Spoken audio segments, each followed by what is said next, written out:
Thanks for joining us, everybody. I'm Del Jolly, a co-founder of Unlimited Sciences. We're a psychedelic research nonprofit. And today on Unlimited Voices, we have some very, very special guests, a list of professional athletes who have fought in the UFC. And we're very excited to have them joining us today. This platform on your right, you could ask questions to these guests of ours. And we'll try to get around to answering those as we continue our conversation. So if you have some questions, ask those on the right side, and we'll be kind of picking up on those as we proceed through the webinar. I'm hopeful that everybody is familiar with Unlimited Sciences and what we're up to. Again, a psychedelic research nonprofit. Our very first study is going to be with Johns Hopkins, and it's prospective observational research study, where I'm going to give a really good example as to what we're up to when I start talking with Rashad here, because he has given me my favorite story is to show why what we're doing is very, very important. So you learn more about Unlimited Sciences on unlimitedsciences.org. And again, ask questions on the right there.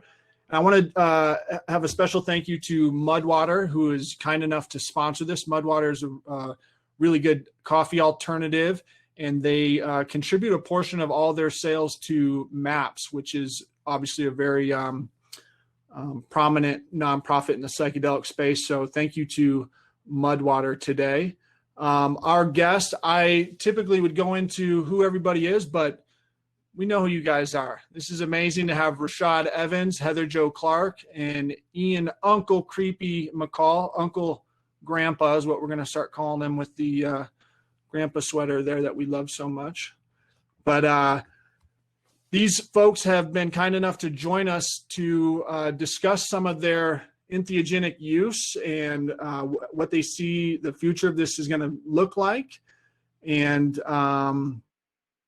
just jump right into it so we can see what you guys are thinking. But I want to first ask you, Rashad, I find that everybody tends to have two experiences with psychedelics. There's always the first experience, which when you're younger and you have kind of probably a negative experience or not a profound experience. And then there seems to be this follow-up that happens maybe a little bit later on in life. This is what I'm at least discovering myself personally and a lot of other people. What was your first experience with psychedelics? How did that come about? And to follow up, what was the second experience like? I kind of found out about him just because a friend of mine, he was using them for training, and he talked about the benefits that he had from training, just how he felt like it made him sharper. And at the time, I really didn't know too much about it, so I started doing a little bit of research on it, and then I was like, okay, I felt confident enough to want to try it out, and I did a few microdoses a couple times, but my first real experiences when I didn't really know the dosage of the microdose. So I accidentally got enlightened. I took a little too much, and it was a ride because it was something that I didn't expect. You know, when you accidentally go deep with something you didn't expect, and for a minute, you're kind of fighting it for a little bit. But once I made it past the uncomfortable feeling, because what I was feeling was, the reason, the emotional part of why I was even thinking about doing it in the first place, that started to come to the forefront. I started to experience those feelings that I may have pushed in the back burner and was repressing, and now they were coming to the forefront, and that was a little bit uncomfortable, and it was something that I didn't really expect. So when that happened, it kind of threw me off a little bit, but then I was able to just kind of settle into it and just kind of relax. And then once I relaxed into it, it was something that I really enjoyed. And then after that, I was like, I have to get it, because the next day I just had such a mental clarity, and it was such an emotionally cathartic thing. I actually felt lighter. So I was like, this is definitely medicine for me. Was that a before training that you did a larger than usual microdose, or was this kind of like messing around with it at home, or where did that happen? It was messing around with it at home, because I had chocolate. I had pieces of chocolate, and I was cutting off a piece of the corner and taking it and going to practice. And I was like, I was like, well, I want to see how it would be if I get, like what is a pretty good dose. So I took more than I normally was, and it was a pretty big dose for me. And so you didn't use this when you were, say, 18 years old, and someone like, hey, I've got some mushrooms or anything like that. You didn't even use it till later on in your career, and it was specifically for training. Yeah, I didn't use it. Yeah, I didn't use it at all because I was always afraid of psychedelics. I've always heard it can make you lose your mind and all these, um, different things that made you not want to try it. So that's where I was at. I was like, man, I don't want to go crazy. I don't want to lose my mind and things like that. And that's why I never tried. I never had any interest into it until I heard it can help you with training. That's interesting. I couldn't imagine doing jiu-jitsu while using mushrooms, but I hear it more and more from a lot more athletes that idea is going to gain speed. So Heather, how about you? Tell us a little bit about maybe your first experience, and then maybe the next one that made you realize that it was a different play. When I first started doing mushrooms, I never I was younger. I was in my early 20s, and I didn't really understand or never even heard of it being something that was done for healing, or, I understood that you kind of got introspective, and, that you would a lot of times do mushrooms and would, feel a sense of knowing, or, I kind of understood that before going into it, but more so it was just kind of something that was fun, and something that I was looking to do to, like, I don't know. Yeah, just hallucinate and have fun with people. But I'd always heard, make sure you do it outside, make sure you do it with people that you're comfortable with, things like that. So first time I did it, I had to think about this because I couldn't remember, but now I remember. I was living in Vancouver, Canada, and I was playing professional ice hockey, and there was a group of friends that I had that were brothers, and they were in a band called Organic with a K. And they are like a hip hop band, but they all played like live instruments and stuff. And so the first time we did it, we actually ate some chocolates too. It was like made into chocolate, and it was so gross. I remember thinking like, I'm never eating chocolate again, because it like just put my whole taste off of the chocolate. And so we ate the chocolate. We listened to their new album.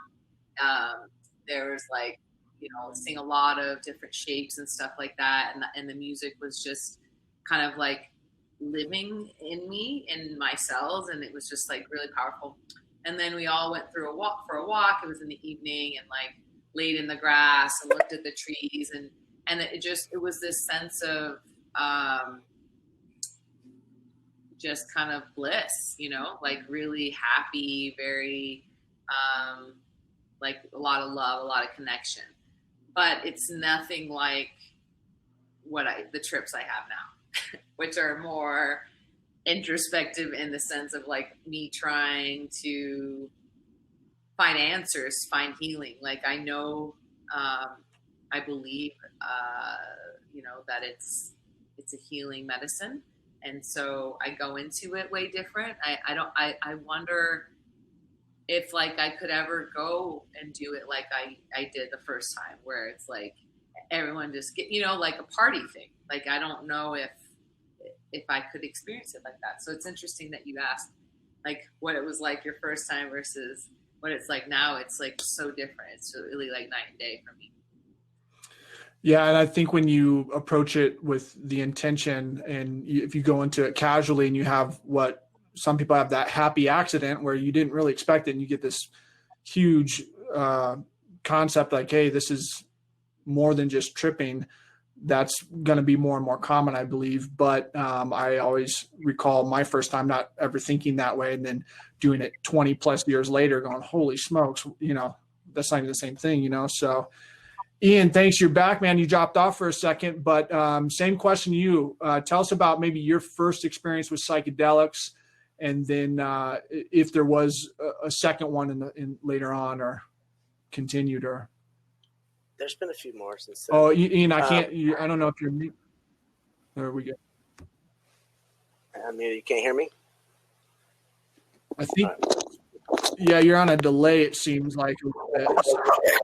So, can you hear me better now? Yep, Bad that's internet. better. Still on a delay, but we could hear you better. Yes. So, first time I indulged in psychedelics, I was far too young. I was 13. And it was LSD. And, very Lord of the Flies-esque. Growing up in here in Orange County, we were at one of my friends' like giant houses he grew up in, left to ourselves, our own devices with a babysitter, with someone watching us. And it was a bit much. But I was always told by my dad, who would tell me stories of eating 15 peyote buttons and going out to the desert with my uncles. Like, that's kind of crazy, and he always at least put it out there, being a guy that traveled the world in the 70s and, did the psychedelic whole journey. He always told me there was benefit in it. I didn't really realize it until, I really started to look into it myself, and I knew the benefits of it because I knew it was there. And I kind of understood it. But once I started to do the research, and I still have psychedelic experiences here and there and use them as Heather was saying, it's not a party thing anymore. That was my whole life, was partying. It was fun. It was sports and partying. And now it's, it's about medicine. It's about work. Like, it's one thing to take a giant dose and just deal with it. It's kind of irresponsible. But then to go through it with the actual intention, the setting intention, the integration after and during, to sit there and actually do the work and do the journal, like do everything involved is, it's a big process, and that's just you healing as a person. And then you can get into the performance later. But, rewiring that brain in one big jolt is, it's had incredible effect on my life. That's the concept of, we talk about healing, learning, and expanding at Unlimited Sciences, and the concept of, learning about this stuff and then healing and then expanding. What I perceive the future of psychedelics as being something along the lines of our generation will be healing, using these tools as healing, and maybe our children or our grandchildren will be using them to expand as far as just creating different pathways to overcome complicated problems through different levels of thinking. So, and on that note, we kind of get into the performance side and talking about how do these types of substances do you think will affect sports performance, where cannabis is such a prominent substance now, talked about all the time. When I started at Charlotte's Web, I was thinking, how do I change public perception? And I think it's professional athletes. Rashad, you said you're talking about using microdosing to get involved. I'm going to tie in a question from our guest here, Ryan, asking about, how much, what size of the doses were you taking for that to get in that flow state, or what does that look like? And what do you think the future of psychedelics in sports are? I was using about like 2.5 grams, about 2 to 2.5 grams. I didn't do enough where I would actually feel like I was tripping. I just wanted enough to where I was feeling like it was a good energy drink, and that's what it really felt like. Let me just interject real quick, Rashad, because 2.5 grams is a ton for a lot of people, and you and I have discussed the fact that for you it tends to be a much higher dose that you need to achieve an effect where even your vision is distorted with hallucination. So I'll kind of throw that out in the mix, because like 2.5 grams, you out of your mind? There's no way I'm training on 2.5 grams. See, I know so that's the thing with me. Like, it's my tolerance is different. Like 2.5 grams really just like a pretty good microdose for me. So that's what I'll do, like 2.5 grams. But I felt as if, like, I think that it can help out with sports, because especially with MMA and things where you get hit in the head, because it helps with neurogenesis and help with neuroplasticity. And when you have these concussions and you have your head impacted all the time, being able to reach, have your brain have the healing the proper way, is something that a lot of medicines, there is no medicine that can really do it like psilocybin. So I think that's one aspect, and one huge aspect that I think a lot of athletes get back from it, get out of it, and as you get older as an athlete, sometimes on a neurological basis, you can, start to lose a little bit of your movement and your timing. And this helps a lot with that as well, too. But also, if you look at the emotional aspect of what psilocybin does, when you're an athlete, a lot of times you get into a place where competing is more than just about competing, and it has a huge psychological effect on you. And sometimes when you go out there and you don't perform the way you want to, or you go out there and you just have one of those tough fights, it could be a very traumatic experience. So being able to take the medicine, it gives you the ability to heal on an emotional level, to get past whatever happened inside that octagon or on a competing basis. Because when you're giving your all out there, things they go your way and sometimes they don't. But whether they go your way or they don't go your way, being able to have proper perspective is the most important thing. And I feel like that's what the medicine does. It gives you the proper perspective, so that way you can emotionally digest whatever the outcome was of that event. Yeah, that's a wonderful viewpoint, and complicated for a lot of folks to understand. The PTSD that kind of comes with walking into a stadium and fighting and losing in front of a large crowd, and you put your whole effort into it, and it doesn't go your way. I think people are a little bit callous to the fact, like, oh, whatever, and they're not the ones in the cage. So that's a really interesting perspective. Heather, how about you? You doing 2.5 grams before training these days, or what? Definitely not.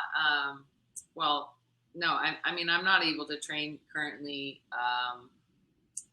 anyway, because I got a concussion about 2 years ago, a little less than 2 years ago. And, I'll drill a little bit and stuff, but yeah, my head, like, it's, I can do a little bit of weights and stuff, and started getting in a little bit of kickboxing, drilling. But if I get my heart rate above like 140, I feel dizzy, I feel nauseous. So I am still working on healing my brain, and I'm doing that. I've done some microdosing, and my microdoses are not Rashad's microdoses. They are like 0.1, maybe 0.2.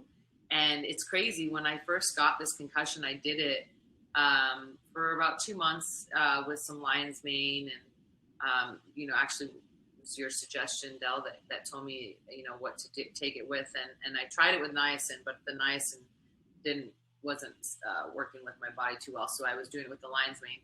And I noticed, like, I was really depressed because it just happened and I wasn't able to train, and I noticed it was like really bringing up a lot more depression, and it was bringing up a lot, like, when it would hit me, I would feel it, which is, it's crazy that Rashad can do 2.5, and it blows my mind where I'm at 0.1 and I'm sitting there like, it hit me. And actually, funny story, Connor and I are, starting 10th Planet Denver, and we're at Home Depot, and oh man, we're trying to get like cleaning supplies because we're cleaning the mats. We're bringing the mats over to the gym where we're going to be starting our gym. And like, it hit me when I was in there, and I was like, I don't know, I was like getting like sweaty hands, and like it was like I was trying to figure things out, but I wasn't able to figure things out. And he's getting phone calls from people and all this stuff, and I just remember, like, how the hell am I feeling like this on 0.1? Like, it's crazy, But I don't, it didn't. I don't know what it did. I can't say like it helped. It didn't help. I don't know. I know that I'm going off topic, but I know that when I've done it recently, which was 2 grams, and I was high for a good 8 hours, when I was with you guys, and I feel like my headaches and stuff didn't get better, but then they did get better after. It's like they got worse and then they got better, and now I feel like they're getting bad again. And so I want to play with that idea of doing another what is big for me is small for these guys. Sure. That's one thing that I think that people need to really understand is that this affects everybody so differently. This might not be effective for some people at all. And while it could be very effective for others, to not research that again is, I've always said, I feel it's a crime. I feel it's a crime to anybody who has head trauma, CTE, or realistically anything. Why are we not studying these really complicated substances that could help everybody? And what or works for one person doesn't work for another. So like, point one, maybe I should bring it down and do even a little bit less, and try 2 days on, 2 days off, and start trying to play with some of those other things. Whereas I think a lot of people, like even myself, I got kind of thrown off of it for a little bit because I didn't feel like it was helping me, but maybe it was the wrong dose for me. Maybe I need a little bit less or maybe more, whatever. And so people ask like, well, what do you do? What do you do? So it's like good to start with what other people do, but then you have to kind of see what works for you, and what makes you feel good. Agreed. Ian, you recently launched something you called the McCall method. You are very focused on psychedelics in sports performance. I'd like to know where you're starting at. What is a microdose for you for performance? Okay, so the average person doesn't usually want to feel. They want that sub-perceptual dose, which is, from what I've found, is 0.05 of a gram or 50 milligrams to 0.25. When you get to about 0.2, it becomes perceptual, and athletes like myself like that heightened state of everything. All of your senses are heightened, everything. But you can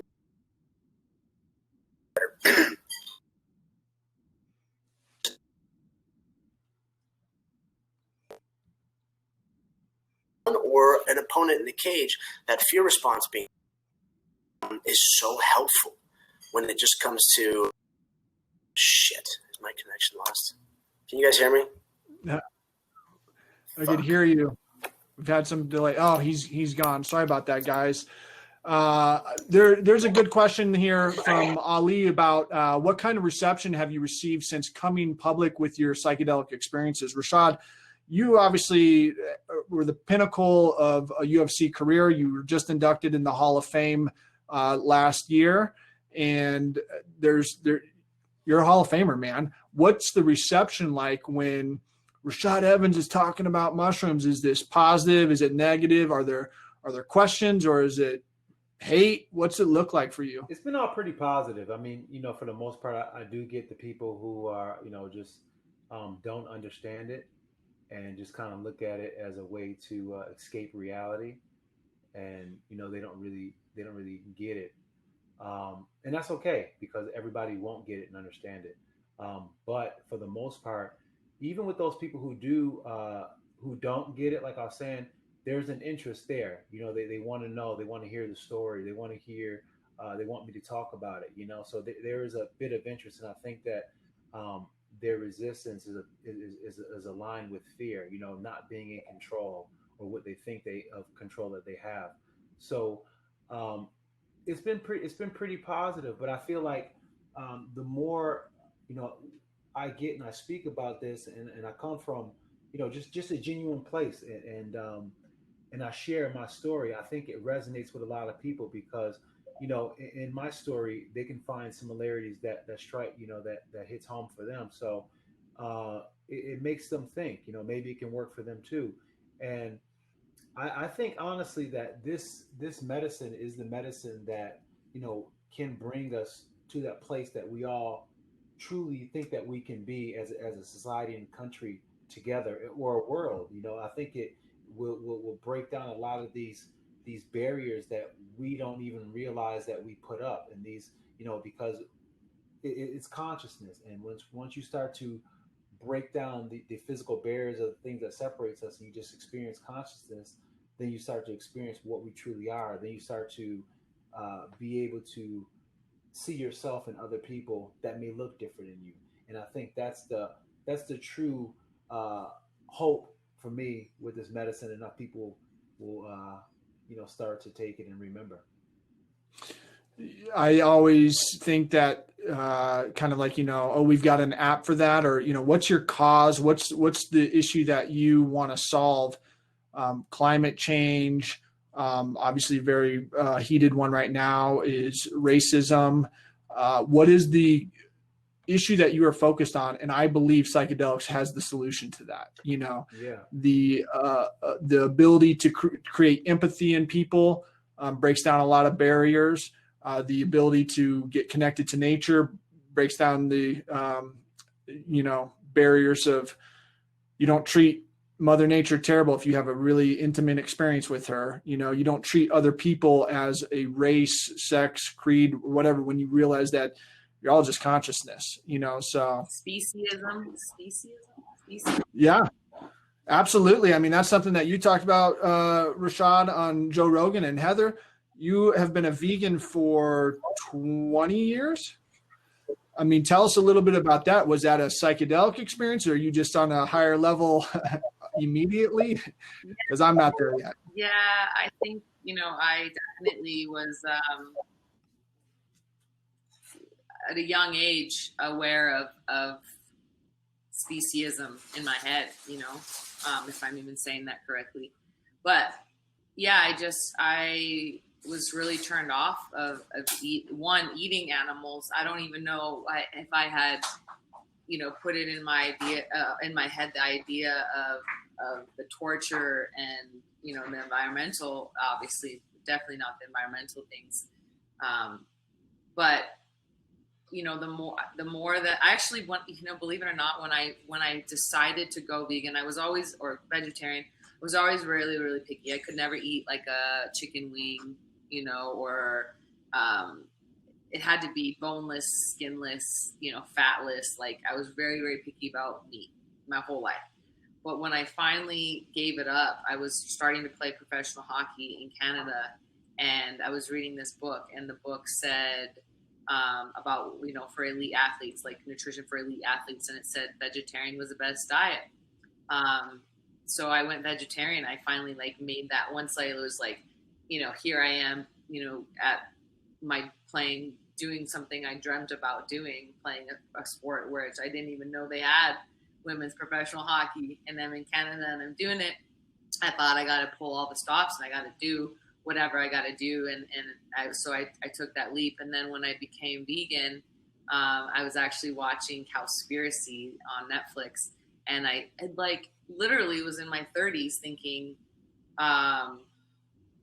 wow, this is, actually I wasn't quite 30, I was 29. And I was thinking, how was I so stupid that I thought people were still milking cows? I thought there was machines and stuff, but I didn't realize the torture that goes on with the cows and the babies pulling away from the mothers and all that. And when I realized that, it was I literally had a pizza waiting for me to eat, and I didn't eat it. And that was it. So, environmental and all of the things. But when I cut all that stuff out, I felt better. My stomach has felt better. My skin, everything has just been better. And the more and more I have more empathy, the more and more I keep that away from me, if that makes any sense. But yeah, that's a very, very good point. I mean, just like you said, all problems could probably potentially have a solution through psychedelic use. So that's interesting. Ian, we just lost Ian again. Man, he's going to be frustrated about that. Heather, tell us though about how have you been perceived when you are talking about psychedelics and quote unquote coming out with the stage that you have? Nah, I mean, people have been really positive about it. People are really, responsive, saying that's really cool, that's really great, that's really helpful that you're, standing up and talking about this, and it's really important. And I think, I haven't really talked about my current state of my brain with that many people, and I haven't really, I haven't announced a retirement or anything of that. So I'm it's kind of big for me to be able to finally stand up and talk about it and talk about what I'm doing to help it. Sure. Thank you for that. It's a very bold statement for someone who has a platform like you guys do to be able to step up and talk about this. And the unique thing about you guys is that, you know, you guys are the opposite of what entheogens do, peace, love, and hippie stuff. And you guys are getting in a cage and blasting other humans. How about that? Because I've heard some people say, hey, I'm interested in this, but I'm not going to touch it until my career's done because I think I'll lose an edge. You know, Rashad, what about you? Do you talk to guys who say, hey, love what you're doing, sounds cool, but man, if I'm soft in any way, I'm going to lose my competitive edge? Yeah, I heard guys say that. Even I actually thought that for a minute. You know, because I felt very, very peaceful. I felt very. I just didn't have that anger that I once had before. You know, and that's what I use as fuel.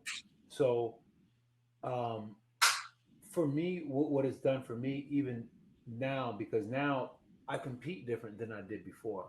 You know, and for me, it's about, you know, challenging myself in a different way. So it's not based upon me being like, oh man, I want to kick this guy's, you know, ass for whatever reason, and operating from that reservoir of pain that I've built up through my lifetime and now I use as fuel to fight. I don't need to tap into that anymore because now I tap into just the ability and love to do it. And that for me is a better energy source. It's a more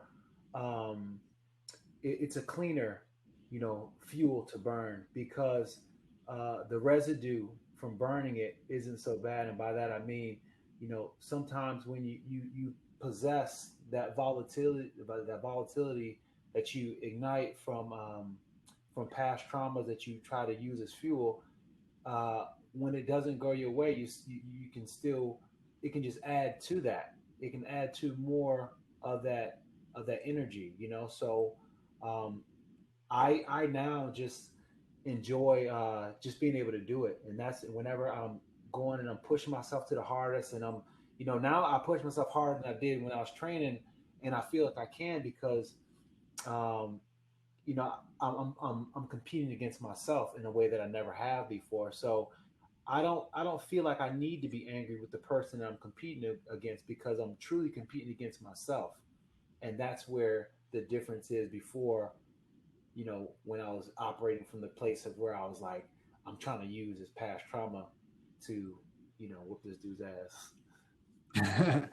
Yeah, you since you've gone vegan and seeing you in the gym, I mean, you're jacked, dude. You're looking really good, and you tell me that you feel really good. Will you ever entertain stepping back in there? Or are you done? You gonna get back in the cage or something? You know, so that's the thing. Like I feel really good right now, and the part of me that's the smart part of me, just like, yo, don't mess that up. You know what I'm saying? Stay feeling great. You know, you're 40 something years old, and it means something to feel this fresh and good at 40 years old. But then there's the other part of me that's like, yo, you only got one life. You better go, and whatever happens. But it's a good place to be in. You know, I feel like I'm blessed to be able to have that that in my mind, to have the ability to still be able to do it, and that's one thing that a lot of people don't have. You know, who fought as long as I have. You know, the ability to still do it. So I take that as my trophy for right now. And if the opportunity ever comes along where I can compete, and it's something that, you know, resonates with where I'm at mentally at that time, then I'll do it, and I'll have fun doing it, and I'll just let it be. You know, I'm not going to. I don't feel like I need to. Like for me, competing would be different. It would be different for me. So as of right now, this is where I'm at. This is what I want to give my attention to. Unlimited sciences and things that help people to achieve their greatest. But if something comes up, then hey, no, you, I think, are in a very, very good place. I always enjoy visiting with you. You seem incredibly level-headed and focused on what you want to do. And so I wouldn't be sad if you never stepped in again, but I'd have to watch if you did. But Ian, welcome back, man. I'm going to try to get off a question to you before anything happens there. But I'd like to know kind of your frustrations. We're good. We're just rolling with it. But you're coming out when you started talking about psychedelics. How were you received, and any negative, positive? What did that look like for you? Wow. Okay. So psychedelic discrimination is something that we're dealing with now. Of course, people know I'm weird and wild and probably done a lot of silly things, but yeah, it's not so much about myself. It's about my loved ones, my child. The other people around me that get affected by the things that myself and my team of people, my girlfriend posts. She's a professor at UCLA. She's been a scientist for a long time. And us posting science and healing online is getting our loved ones looked at in a negative light. And I look at all these people because they're a bunch of churchy, rich people here in Orange County that like to judge you, and I'm like, listen, we're not supposed to discriminate against anyone anymore. Yet you guys want to discriminate against us for putting something natural in our own body. I'm like, okay, let's talk about this. I'm not mad. I'm not upset, but let's chat about it because you're affecting my child. There's a lot involved. And for me, I don't care what people think about myself, about me, because I'm doing the right work. I'm doing the good stuff, and I'm trying to help a lot of people, like Rashad said. We're trying to, whether it's performance or healing. Healing is for everyone needs to do it. Especially these damaged individuals that we deal with in our sport. But their issues are exacerbated with all the the head trauma and whatnot.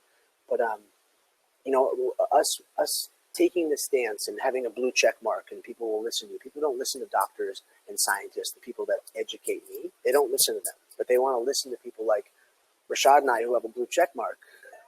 And you're like, guys, that's really irresponsible. But again, there's a few of us out there that we take it serious, and I above and beyond. I mean, I was up till 2 a.m. talking about exosomes with doctors and people last night. Like, I'm constantly researching this stuff to see what I can do, because I'm going to use my little soapbox of my social media to help educate everybody, and just go, look, you can lob your insults at me or all your nonsense. Go for it. That's fine. I'll take the brunt of it. Yeah, and I've always, like I said, I've always felt that athletes and for this particular substance, whether it's psilocybin or ayahuasca or whatnot, I think that the people who are going to have the biggest platforms are going to be the American veteran and potentially athletes. I mean, to have those two groups come together and speak about this intelligently. A lot of people obviously look up to athletes and understand some of the level of honing your body that you guys do. This guy's putting psilocybin into his body. That's interesting. This girl's, doing these trips to help with her head or whatever it is. They listen to you guys. And then the American veteran, boy, are we talking about psychedelics because they're dangerous? I don't think any psychedelic I've ever done is more dangerous than a tour in Afghanistan or Iraq, So if we're going to support the vets, I always say I want to create that bumper sticker that says support the vets, legalize psychedelics, legalize cannabis. So Heather, we got a question here kind of talking about different types of training that have combining with psychedelics and training performance. At 10th Planet Denver, at least on Sundays, you guys are constantly including yoga, and you guys are the mindful warriors is what you guys talk about. How is psychedelics and training kind of combined in a fashion that makes you a better jiu-jitsu player or performer at all? The combination, I mean, again, I'm not doing psychedelics and then doing jiu-jitsu at the same time, but I definitely find that when I'm on psychedelics or when I'm on mushrooms, that I find answers or I find inspiration to help guide, our warriors of the light, and guide people to being mindful warriors. It's like jujitsu is just a vehicle to get people together and to learn and to find that that intimacy.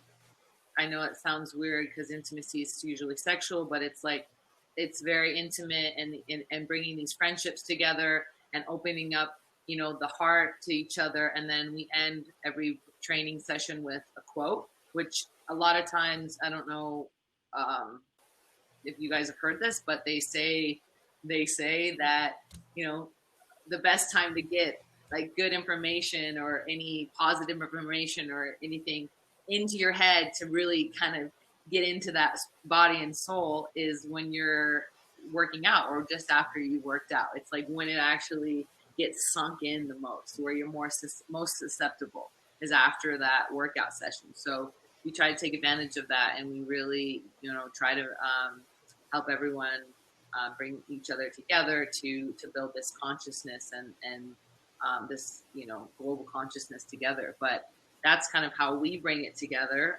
You both talk about microdosing with psilocybin before training. Caleb has a question as far as, have you ever taken too much before sparring? Have you ever been in a state where it's just like, oh boy, I need to time out? Yeah, I have. I have. But if I accidentally took too much, then I would just kind of chill out. But here's the thing about it: if I feel like I've taken too much, it doesn't throw me off too much. I still feel like I can train or whatnot. It'll just make me feel like I'm a little bit too racy. You know what I'm saying? It's really when your heart is racing. That's another thing, because when you're taking it, when you're just chilling out, and then when your heart is racing, it kind of feels different. It kind of feels a little bit different. So you do have to watch how much you take. You don't want to have a full on trip when you're doing it. So Ian, you and I talked to Jeff Nowitzki of the UFC, who we were discussing potentially enrolling fighters into our study and understanding how fighters are using these substances. Are you guys seeing a large part of this community who are using psychedelics, or psilocybin in particular? And is that the one? That's what I know of. Is there other ones, or what are you guys seeing in that community? Yeah, of course. I mean, I've gone into microdosing a lot of things and tried it out because I'm a performance coach. This is what I'm teaching people. But Jeff knows a lot about psilocybin specifically because of me, because I send him information. Because we talk about it, because we have those meetings, and sure, the UFC can't, maybe publicly fund us or help us in that regard because they're a US-based company, Schedule I substance, but they call me to invite me out and say, you should probably be here this weekend. How many tickets do you need, to talk to these fighters? Because there's a much bigger number of people doing it already in the sport at very high levels. But the thing is, those people are still doing it wrong. There's no process behind it. It's just it's a supplement. And I mean, that is going to give you benefit, but not the way we do it. Not what I teach. There's so much more involved behind all this. And if you can really harness the power of it and respect the medicine, then it'll pay off in spades. Whether it's your mental efficiency or your kinetic efficiency, or again that fear response dropping into better cardio performance. I mean, everything. When you study someone or an opponent, then you can learn to check out their microaggressions and their posture and their face and their breath and their footwork, whatever they're doing, their tells. And it's obviously, I get a little obsessive over things, but the performance benefits are insane. And to realize that, number one, you're healing old stuff. You're healing old trauma and damage. You're protecting from new damage. And then also, back to like what Rashad was saying, we're giving and receiving PTSD while we're in there. So if you go in with the right mindset, and then you have that fear response being down, if you're a savage, you're still going to finish the fight in spectacular fashion. You're going to go for more moves and do crazy things. But You're also going to be able to compartmentalize what just happened in there. I mean, think about the collective trauma of us killing each other with sticks and stones not that long ago. Okay, that's still ingrained in our tissue, in our epigenetics. It's in there, and now we're climbing into a cage in our underwear to fuck someone else up for blood money, you know, in front of millions of people. I'm sorry, boys and girls, but that is trauma in itself right there. And we just need to be okay with it. And I mean, fighters they're not as macho as you think. They're just a little dense sometimes. They don't educate themselves like we do. So it takes people like us in this group specifically to just reach out and go, guys, listen, there's a process behind this. And the UFC's behind it. I mean, we were the first people to ever bring psilocybin to a major sporting organization. I mean, that's huge. And the fact that they're doing open arms, yes, this is amazing, go for it, sort of stuff is incredible for performance, because we'll get everyone from great to elite real quick with this. It'll be really amazing. So, but that's one of the dangers that we kind of talk about is, especially when it comes to performance and performance enhancing drugs. Do you see this as I mean, you're stating it as like it's an enhancer to make people better fighters. Okay, well, if that's the case and I'm a fighter, I don't want you taking psilocybin because I don't want to fight some guy on steroids as well. And that's kind of the line that we've got to try to figure out how to cross, where I see this as a way for people to heal after the traumas to the head, traumas to the body, as opposed to going in there and being a little bit more, you know, accurate with your strikes or whatnot. What's that line look like? How do we convey? Because for me, it's a healing thing. It's understanding how this works on chronic traumatic encephalopathy, as opposed to my vision's better, so I could blast people in the moment a little bit better. What do you think is the way to toe that line of using this more as a medicine as opposed to a performance enhancer? Well, Yeah, I think the healing comes first. That's it. Go ahead, Rashad. Say that again. I said I'm sorry. the healing comes first before anything else. That's the most important thing, because you're actually healing the brain. You know, through that epigenetic neurogenesis, you're healing the receptor sites. You're having, you know, more connectivity between both hemispheres. You're restoring old sites. You're helping with pain receptors. I don't have any arthritis really. I mean, I say any, there's some, but I've had 3 surgeries here, 4 surgeries here, fracture dislocation, just a bunch of injuries. So you can heal all these stuff, and then the addiction stuff. I mean, the healing is paramount here. The performance is just something that I found a loophole, and it's because USADA, Jeff Nowitzki goes, "Hey, we do not test for psilocybin," and I go, "It's because you can't." But that's besides the fact. They see the benefit of it, and they see that do you want better fights? Do you want better, safer athletes that are just better in life? Then plant medicine is the way to go, because it's going to make them healthy and happy and perform better and be protected from a lot of stuff. I mean, even CBD or THC, these are great molecules that we can use. Sure. Rashad, what were you going to go into on this? Yeah, I was going to say, you know, I wouldn't look at it as a performance enhancer as, you know, as you would like a steroid or anything like that. I mean, I would put this in a category as you would put a performance enhancer, as far as like having the proper nutrition versus not having proper nutrition. You know, your body functions better and it works better when you have proper nutrition. And that's not a performance enhancement. It's just, you know, getting your body to do what it naturally does better.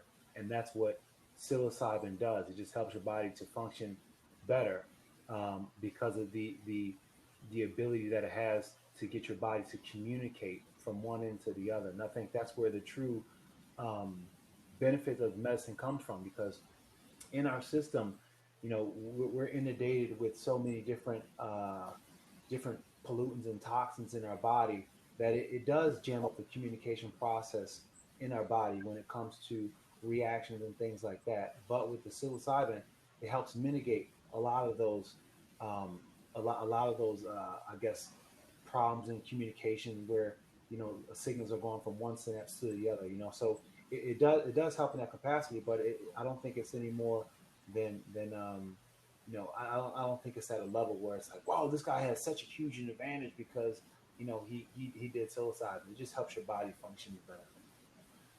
Yeah, I wonder if there's, maybe Heather, you could tell us or whatnot. Is there any way that the fighters as a collective could come together and say, I will sign this piece of paper saying I will fight anybody on psilocybin, or I'll fight anybody on cannabis. You know, I mean, that's, I'm not fighting anyone on steroids. I'm not going to fight anyone on PCP in the ring, right? However, I wouldn't care to fight anybody who smokes weed. I wouldn't care to fight anyone doing psilocybin. It's not a performance enhancing drug. Let's do this.